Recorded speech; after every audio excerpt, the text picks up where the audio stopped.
আসসালামু আলাইকুম প্রিয় দর্শক, সাম্প্রতিক কিছু বিমান দুর্ঘটনা যা সারা বিশ্বের মানুষের হৃদয়ে নাড়া দিয়েছে। এইসব দুর্ঘটনায় ব্যাপক প্রাণহানি ঘটেছে। সেই সব দুর্ঘটনা থেকে আমরা কি শিক্ষা নিব? বিশেষ করে যারা খুব ঘন ঘন বিমানে ভ্রমণ করেন অথবা জীবনে কখনো না কখনো অনেকেরই ভ্রমণ করা হয়ে থাকে, ঠিক এইসব বিমান দুর্ঘটনা থেকে আমাদের শিক্ষা নেওয়ার কি কিছু আছে? অবশ্যই। সুপ্রিয় দর্শক, এই আলোচনায় বিমান দুর্ঘটনার কারণগুলো অনুসন্ধান করে আমরা তিনটি অন্তত শিক্ষণীয় বিষয় বের করব, যেটি যারা খুব ঘন ঘন বিমানে ভ্রমণ করেন অথবা কখনো না কখনো বিমান ভ্রমণ করেছেন অথবা করবেন, প্রত্যেকের জন্যই একটি শিক্ষণীয় দিক। সুপ্রিয় দর্শক, কারণ অন্য বিমান দুর্ঘটনায় যেসব বিষয় নিয়ে আলোচনা করা হয় বা যেসব বিষয় নিয়ে লেখা হয়, অনেক কিছুতেই এই বিষয়টি এড়িয়ে যাওয়া হয়, যে বিষয়টি আমি আপনাদের সামনে উপস্থাপন করতে চাই। অর্থাৎ শিক্ষণীয় দিকের মধ্যে একটি গুরুত্বপূর্ণ দিক রয়েছে যুদ্ধ বিধ্বস্ত এলাকা। সুপ্রিয় দর্শক, আমরা তাহলে ঘটনায় ফিরে যাই। একেবারে অতি সম্প্রতি দুটি বিমান দুর্ঘটনা ঘটেছে। এর একটি মধ্য এশিয়ার কাজাখস্তানে, সেখানে আজারবাইজানের বিমান ছিল, আর একটি হচ্ছে দক্ষিণ কোরিয়ার বিমান, দক্ষিণ কোরিয়ার একটি বিমানবন্দরে সেখানে ভূপাতিত হয়েছে, বিধ্বস্ত হয়েছে। আজারবাইজানের বিমানটি দুর্ঘটনার কবলে পড়ে গত 25শে ডিসেম্বর। এই 25শে ডিসেম্বর তারিখে বিমানটি আজারবাইজানের রাজধানী বাকু থেকে উড়ে যাচ্ছিল রাশিয়ার যে চেচনিয়া, সেই চেচনিয়ার গ্রজনিতে। সেখানে সেটি অবতরণ করার কথা ছিল। সেখানে যাত্রী ছিল, আপনারা জানেন যে 67 জন। এই 67 জন যাত্রী নিয়ে এই প্লেনটি টেক অফের অন্তত 40 মিনিট পরে যখন রাশিয়ার আকাশসীমায় প্রবেশ করেছে, তখন এটিকে গ্রজনিতে সেখানে ল্যান্ড করতে নিষেধ করা হচ্ছিল।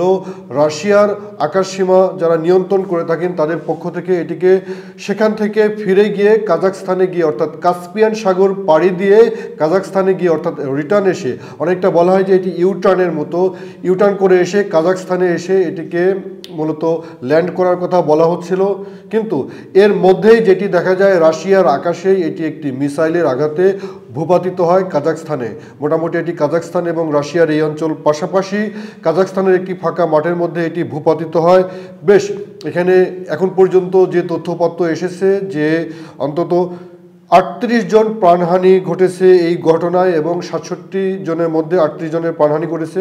লাকিলি অনেকেই বেঁচে গিয়েছেন। কিন্তু এই যে মিসাইল আঘাত করলো, সেটি প্রথম দিকে স্বীকার না করলেও পরবর্তীতে রাশিয়া ক্ষমা চেয়েছে, এবং মূলত ওই যে চেচনিয়া এলাকায় রাশিয়ার পক্ষ থেকে এটিকে ইউক্রেনের একটি বিমান ভেবে তারা একটি আকাশ প্রতিরক্ষা ব্যবস্থার মিসাইল নিক্ষেপ করেছিল। এখানে একটি যাত্রীবাহী বিমান, একটি সাধারণ বিমান কিভাবে একটি যুদ্ধ কবলিত এলাকার রসানলে পড়ে ভুলবশত এভাবে দুর্ঘটনার কবলে পড়ল। সুপ্রিয় দর্শক, এরকম ঘটনা এটি প্রথম নয়, ইতোপূর্বেও এরকম ঘটনা ঘটেছে। ইতোপূর্বে যেসব ঘটনা ঘটেছে সেখানে যাব, তার আগে আমি ধারাবাহিক এই ঘটনাগুলোতে যাই। গত 29 ডিসেম্বর আমরা দেখলাম যে দক্ষিণ কোরিয়ায় সেখানে 181 জন যাত্রী নিয়ে জেজু এয়ারের একটি ফ্লাইট, যেটি মুয়ান বিমানবন্দরে অবতরণ করার কথা ছিল, ঠিক মুয়ান বিমানবন্দরেই আশ্রে পড়ে এবং ওয়ালের সঙ্গে ধাক্কা খেয়ে সেখানে 181 জনের মধ্যে 179 জনই প্রাণ হারিয়েছেন। বাকি যে দুজন বেঁচে আছেন, না বাঁচার মতোই তাদের স্মৃতি হারিয়ে গিয়েছে। সুপ্রিয় দর্শক, এই ফ্লাইটটি ব্যাংকক থেকে, থাইল্যান্ডের রাজধানী ব্যাংকক থেকে মূলত দক্ষিণ কোরিয়ায় যাচ্ছিল, এবং এই দুর্ঘটনা বছরের শেষ প্রান্তে এসে দক্ষিণ কোরিয়া তো বটে, গোটা বিশ্বের মানুষের মনে অনেক বেশি দাগ কেটেছে। বলা হচ্ছে যে এটি ছিল বার্ড স্ট্রাইক।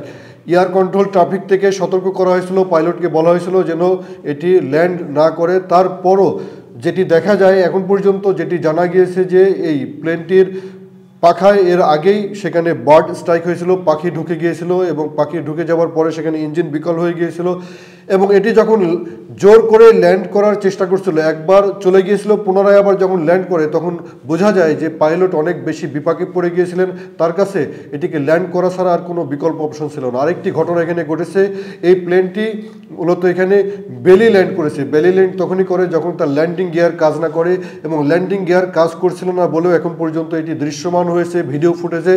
তার মানে কি, আমরা দেখতে পাচ্ছি যে এখানে একটি বার্ড স্ট্রাইক থেকে, আপনারা অনেকেই জানেন যে বিশ্বের প্রত্যেকটি এয়ারপোর্টে বার্ড শুটার থাকে, সেখানে পাখি থাকলে পাখিকে গুলি করে উড়িয়ে দেওয়া হয়।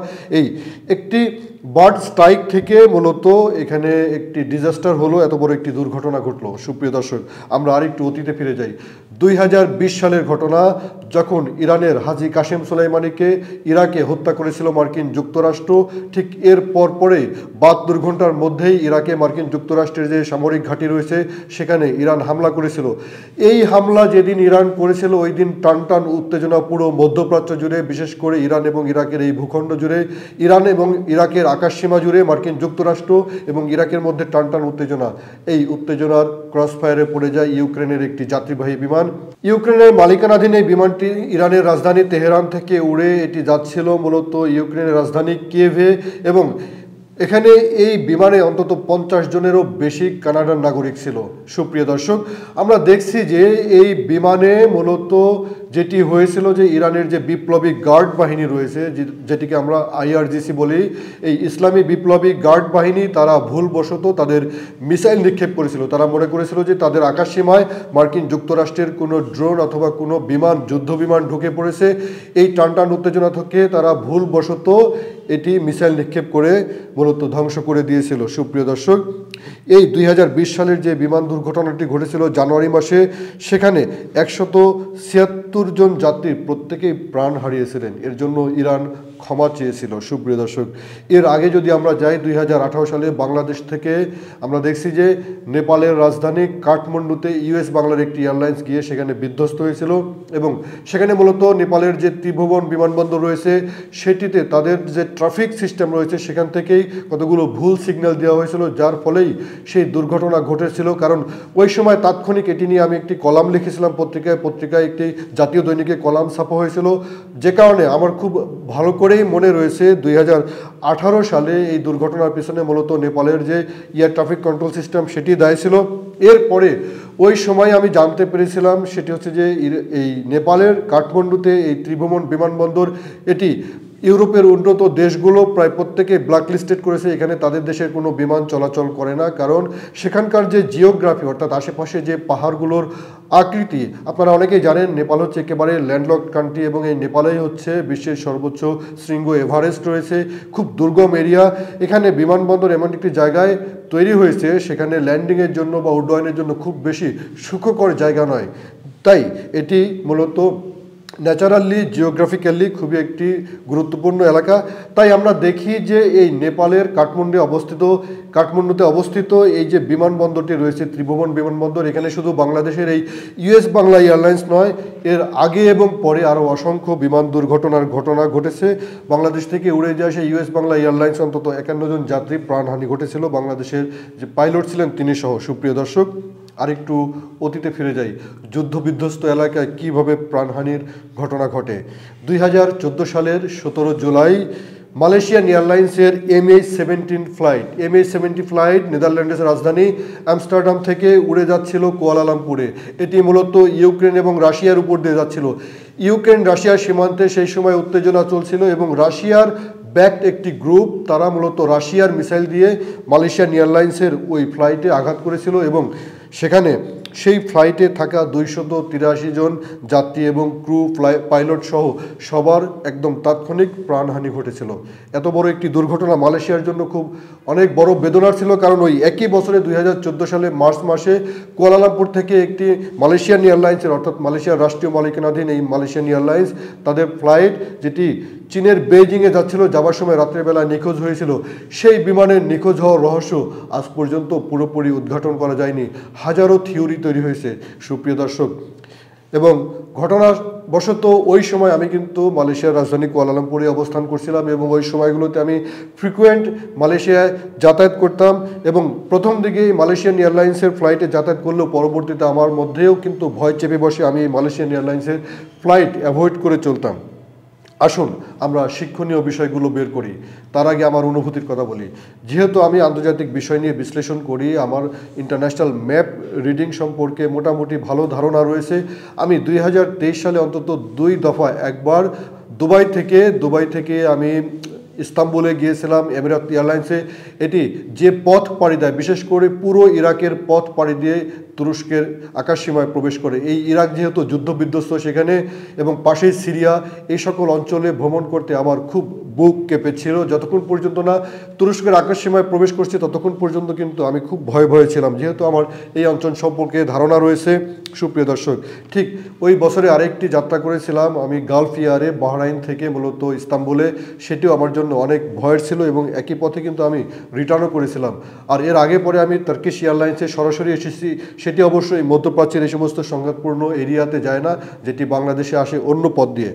তাই এই সমস্ত বিষয় থেকে আমি যে শিক্ষাটি গ্রহণ করেছি, যে শিক্ষাটি আপনাদের জন্য গ্রহণ করা উচিত বলে মনে করি, যুদ্ধ বিধ্বস্ত এলাকা, যে সমস্ত এলাকায় যুদ্ধ চলছে, যেখানে যে কোনো পক্ষ মিসাইল বা গুলি করে বিমানকে ভূপাতিত করতে পারে, কোনো যাত্রীবাহী বিমানের রুট যদি ওই সমস্ত অঞ্চল দিয়ে হয়, পারতপক্ষে যদি একান্ত সম্ভবপর হয় তাহলে ওই অঞ্চল এড়িয়ে অন্য কোনো এয়ারলাইন্সের টিকিট করা, ক্ষেত্রবিশেষ সময় বেশি লাগুক অথবা খরচ বেশি পড়ুক, সেই বিষয়টি অবশ্যই যাত্রীদেরকে মাথায় রাখতে হবে। আরেকটি হচ্ছে যে পরিবেশ এবং প্রতিবেশ, অর্থাৎ কোনোভাবে ওয়েদার খারাপ আছে কিনা সেটিও যেমন খেয়াল রেখে বিমান যাত্রা করা উচিত। একই সঙ্গে যেখানে ল্যান্ড করব অথবা যেখানে উড্ডয়ন করব সেখানে পাখিরা ঝাঁকে আছে কিনা, অর্থাৎ বিশ্বের পরিবেশের কারণে বিভিন্ন সময় পাখির উড্ডয়ন কম বেশি হয়, তাই পাখিদের গতিবিধি লক্ষ্য করেও কিন্তু আমাদেরকে বিমানের যাত্রী হওয়া উচিত।